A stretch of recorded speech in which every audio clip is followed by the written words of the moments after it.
Hello everyone, welcome to my channel. It's been a really long time since I filmed a video. You probably won't notice though, actually, because I don't usually leave too much of a break in between uploading. But I think it's been like 3 weeks since I've uploaded a video. And the reason for that, you might have noticed with a new backdrop, but we've just moved house. We are now first time homeowners.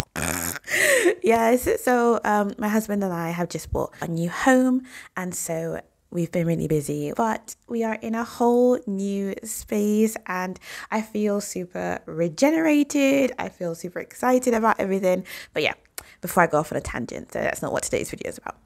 So for today's video, I wanted to talk about the 3 major ways that my hair journey actually ended up changing my life. So these are going to be things that are not hair related, but actually taught me some major life lessons. So I hope you enjoyed this video, and let me know in the comments as well what ways in which your hair journey is or has changed your life.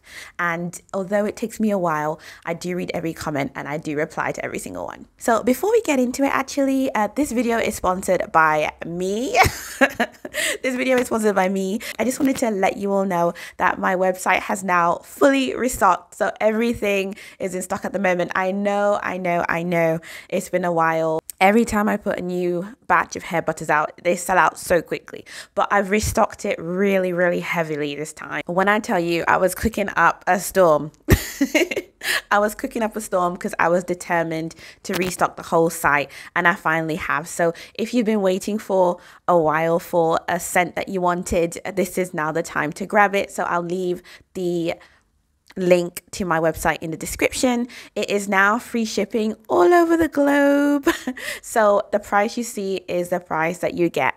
And you're restocked in 4 scents. So we've got strawberry, we've got vanilla here, we've got mango, and we've also got coconut, which is not sitting here, but it's also restocked. So yeah, link in the bio. So to get back into the video, the first way in which my hair journey has changed my life is that it literally showed me that anything that I wanted to do is possible. Everything that I want to do, anything that I want to do is possible. Growing up, my hair was not long at all, and I'll insert some photos here. When I found out about sort of the hair journey as a concept, and I found out that actually no, us black people, we can grow our hair long. Us Afro textured hair can grow long if we take care of it and we find what works for it. It was like a huge eureka moment for me. I was only like 14, 15, something like that when I found it.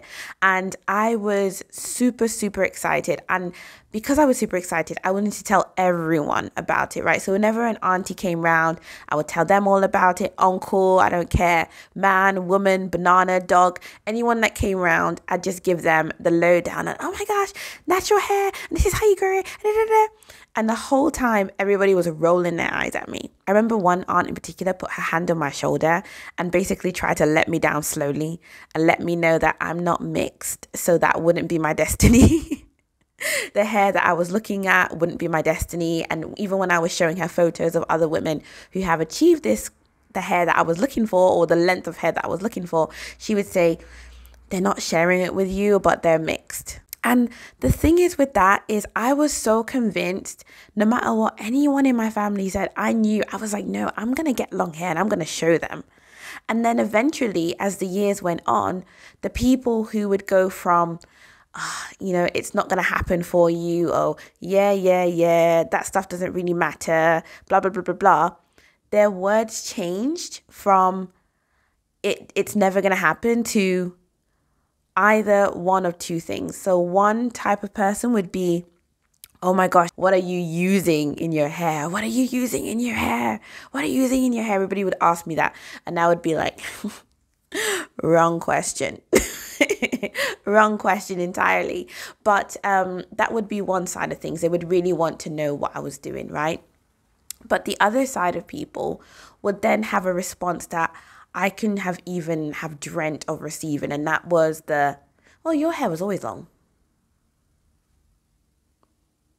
I'm sorry, can I present Exhibit A again to the audience, to the jury once again?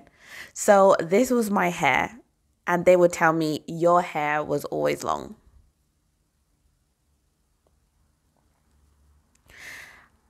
I think that was when I realized, one, that anything is possible for me. Anything I put my mind to, I just have to keep going at it, keep learning, keep tweaking when things maybe and find solutions whenever there are problems.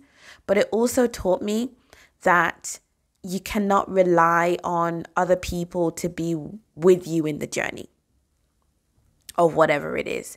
And that even at the end, when you get to that mountaintop, whatever that mountaintop is, whether it's a long hair or it's a income goal or it's basically anything really, people will act like you had it easy all along and that your effort didn't really mean anything. And though it was offensive to me, it was also just a big wake-up call that it had nothing to do with me either. It was more their own feelings about why they can't grow their hair or why they can't reach their certain goals. That was basically making them say those things and project those ideas onto my experience. So that was a huge, huge, huge learning curve. So that was number one. Anything is possible. The second thing that my hair journey taught me is that everyone has their individual journey and not everything works for everyone. And the most important thing when you're doing something, whether it's your hair journey, whether it's goals in your career, whether it's goals in your study or beauty goals or whatever it is to make sure that you are doing the thing in line with who you are, your own features, your own hair type, rather than just blindly following what other people are doing. So if you've seen my hair journey videos, you know that I have gone through so much in my hair journey. I've had different types of regimens. I've tried all different types of things. And it's great to learn from others. Learning from others is amazing, especially when they have similar hair type to you, especially when they have similar things like the same porosity, so on and so forth, when it comes to your hair journey anyway. But in the end, it is your journey. It's my journey. So I can't follow everything that someone's doing to a T. All I can do is try what they are doing and see how my hair reacts. And then I can decide whether it's something that's valuable to add or take away from my journey. So when I first started out in my hair journey, I was doing all the things that everybody else says that we should do. I was moisturizing every single day, co-washing only, or I was co-washing most of the time. I was wearing protective styles, buns all week and things like that. And to some extent they worked, but they weren't optimal for my hair. So for example, with the co-washing, I would start to get patches of hair that were literally gray because it was just so, like, everything that I was putting on my hair was just building up. So it was not a good look at all. Like everywhere that you'd part, that wasn't a part that I'd made on purpose, you would just see like gray in the areas. And then when it was coming to when I would moisturize my hair every day, my hair was starting to get, one, it was starting to get a little mushy. And two, my head is not dry, guys. Like even when, I do braid outs all the time. This is a braid out, of course, in a bun. My hair, when I used to moisturize it every day, would get mushy and it would be damp because it was never dry, because I would use a spray bottle and add some kind of oil or some kind of butter to it.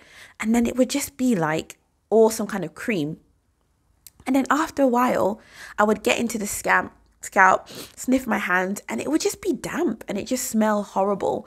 And I just kept doing it for a long time because I thought, no, this is the way to do it. Not really taking into account how my head was feeling, how my hair was feeling, right? Or even when it was, the era when everybody was trying to wash and go. Now, I love the look of a wash and go. I love it. It's so pretty on me. It's so pretty on my hair. But the fact that it never dries is what's tough for me. Like it never ever dries. My hair is not that thick. But when it's in its natural state, it gives thickness, and I've got fine and medium strands that just do not like to dry, and they like to sort of curl up on each other and hug each other and tangle and things like that. So those kind of routines didn't work for me either. Over time when I did them, maybe my hair was flourishing and that it was growing and things like that because of the other techniques I was using. But it didn't feel good. I didn't like the smell. I didn't like, touching my hair when it's damp. It would make me itchy. So not everything is optimal for your own hair. And I get a lot of comments personally as well that ask me, oh, will it work for my hair? Oh, if I do this, will it work? I don't know. I don't know. The only person who could figure it out is you. I've never seen your head of hair. And even if I saw it, I couldn't make a judgment because the only head of hair that I know well is my own. And all I can do is tell you everything that I do. And then you can use them, you can try them and see how your hair reacts and see whether your hair likes it or not. Okay, so that's point number 2. Although you can take lots of tips and tricks, eventually you just have to do and find out what works for your hair or what works for your anything, your journey in general. The third thing it showed me, funny enough, is completely removed from hair, and it's a lot to do with this YouTube channel that I'm building, the TikTok account, well, it's very small, that I've built so far, the Instagram following that I've built, the amazing number of sales that come through my business. And I'm so thankful to everyone who purchases my hair butters. And I know quite a few of you purchase them over and over again, as well as the scrunchies as well. And I am so grateful for that. What I would say is that this hair journey has taught me that anything that you've taken the time or I've taken the time to become an expert in, even if it's in my own journey, I can share that and I can build something. That has been a huge learning curve. I never expected this YouTube channel to be this big, and you're probably thinking, this big? It's only like 12,000 subscribers, but to me, this is big.